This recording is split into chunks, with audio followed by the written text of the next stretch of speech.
On PC and mobiles, I will show you in a few moments how to join Overwatch 2 LFG Discord server. It's the same method on both PC and mobiles. For this, we will open a browser on your PC or mobile. It can be whichever. In my case, I will use Microsoft Edge.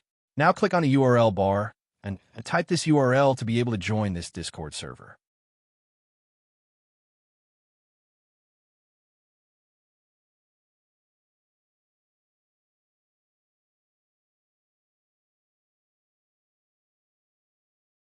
Doing this will automatically start your Discord application if you have it installed. Then click Join, and you will have access to the Discord server.